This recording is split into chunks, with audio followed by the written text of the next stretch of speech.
vocês sabem que esse negócio do conflito Lula-Chaves, esse negócio foi inventado aqui pelo governo americano. Quer dizer, foi uma estratégia genial concebida, porque aqui também tem um bando de picareta, né?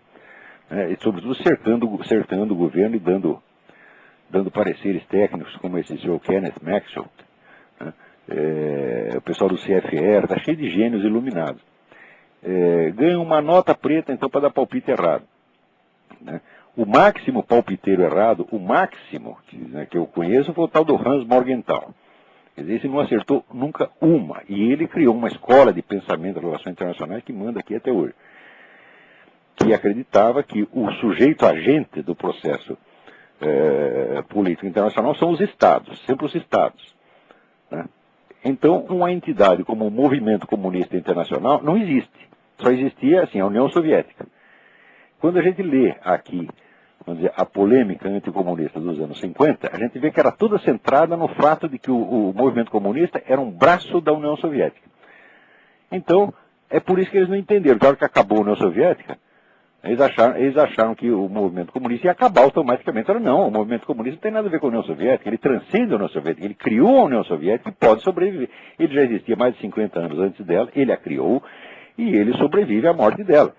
Agora, como o gênio iluminado diz que só os Estados agem, então não dá para entender o processo. Agora, tem gente que, vamos dizer, que coloca esse Morgenthau nas alturas, como se fosse um gênio. Era uma besta quadrada. E esse é o tal do George Kennan, que o pessoal também acha que era o grande teórico da Guerra Fria que inventou a teoria da contenção. O negócio é conter o comunismo. Bom, se você contém o comunismo, ele progride dentro das suas fronteiras, que é exatamente o que aconteceu. E ele continua podendo enviar agentes, espiões, para fazer medidas ativas de subversão cultural em tudo quanto é lugar. Então esse camarada achou que estava fazendo algo contra o comunismo e o que ele fez foi sentar e não fazer nada, absolutamente nada. Tá certo? E, bom, então, um desses gênios aí, um ou vários, soprou na orelha do George Bush que o Lula era um bom sujeito, que o Lula era um democrata, era um amigo dos Estados Unidos e que podia ser jogado contra o Chaves na base do interesse nacional brasileiro. Fala, bom, se você for calcular matematicamente, em termos empresariais, né, existem, de fato, interesses conflitantes entre o Brasil e a Venezuela. Só que quem disse para vocês, e quem disse para esses cabeças de toicinho, que o Lula está identificado com esses interesses nacionais? Ele pode até defender o interesse nacional quando isso não o prejudica, quando isso não prejudica o Foro de São Paulo, quando não prejudica a estratégia da esquerda latino-americana. Quer dizer, quando os interesses coincidem, então ele defende o interesse nacional. Quando não coincide, ele fica do lado da esquerda latino-americana e foda-se o interesse nacional.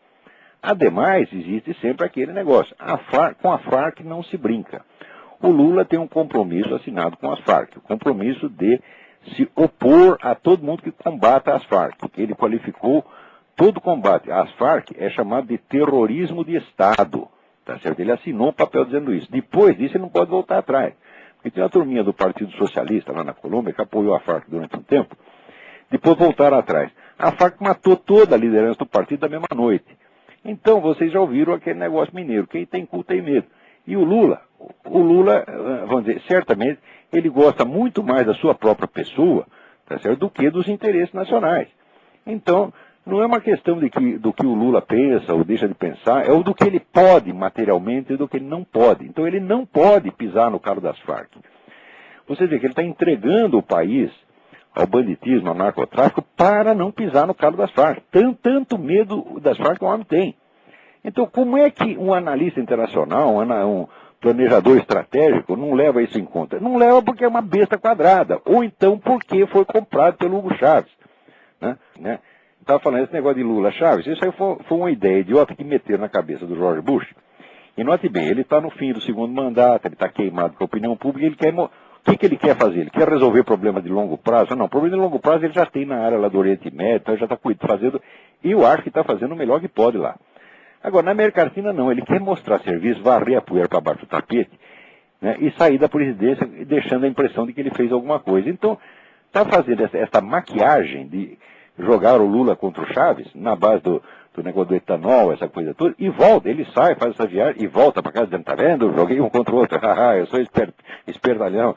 Tá. Mas é tudo farsa, ele não jogou ninguém contra ninguém, não aconteceu porra nenhuma. O cara, enquanto o Bush está aí, o Lula se faz de amigo da América e assina lá um acordo de etanol, que aliás é bom, o acordo de etanol é bom para o Brasil, é bom para os Estados Unidos, só... e ainda para a Venezuela não fez nem cheiro, né? A Venezuela não vai deixar de vender petróleo por causa disso, e então o Bush sai cantando vitória de que fez uma grande obra diplomática aí na América Latina. Não fez nada, nada, nada, nada.